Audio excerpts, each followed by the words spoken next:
Hi friends, egg masala curry ఇలా ఒక్కసారి try చేయండి. అన్నంలోకైనా చపాతీలోకైనా టిఫిన్లోకైనా సరే సూపర్గా ఉంటుంది.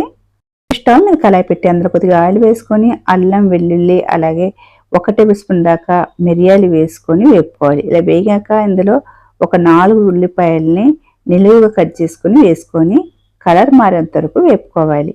ఇలా కలర్ మారిన తర్వాత ఒక 4 పచ్చిమిరపకాయలు, ఒక 4 టమాటాలని ఇలాగ కట్ చేసి వేసి బాగా మగ్గాక అందులో కొత్తిమీర పుదీనా వేసి కలుపుకొని ఇలా దించుకొని బాగా చల్లారిన తర్వాత పేస్ట్ చేసుకోవాలి. ఇప్పుడు స్టవ్ మీద మరో కళాయి పెట్టి కొద్దిగా సాల్ట్, కారం, పసుపు, ఉడికించిన గుడ్లు వేసుకుని 1 నిమిషం ఇలా వేపుకొని తీసుకోవాలి. మరి కొద్దిగా ఆయిల్ వేసుకొని ముందుగానే వేపి తీసి పెట్టుకున్న టమాటా ఉల్లిపాయ పేస్ట్ వేసుకొని 2 నిమిషాలకి ఇలా బాగా కలుపుకోవాలి. ఇలా కలుపుకున్నాక ఇందులో ఒక అర గ్లాస్ అంతా నీళ్ళు వేసుకోవాలి.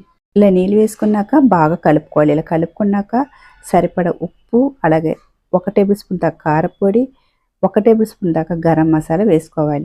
ఇప్పుడు ఆయిల్ బాగా పైకి వచ్చేంత వరకు మూత పెట్టి ఉడికించుకోవాలి. ఇలాగ ఆయిల్ పైకి వచ్చాక ముందుగానే ఫ్రై చేసి పెట్టుకున్న గుడ్లని వేసుకోవాలి. 1 నిమిషానికి ఉడికించుకుంటే ఎగ్ మసాలా గ్రేవీ అయితే రెడీ అయిపోయింది. వీడియో నచ్చితే తప్పకుండా సేవ్ చేయండి, ట్రై చేయండి, లైక్ అయితే కొట్టేయండి. కొత్తగా చూసేవాళ్ళు సబ్స్క్రైబ్ చేసుకోండి. Bye friends.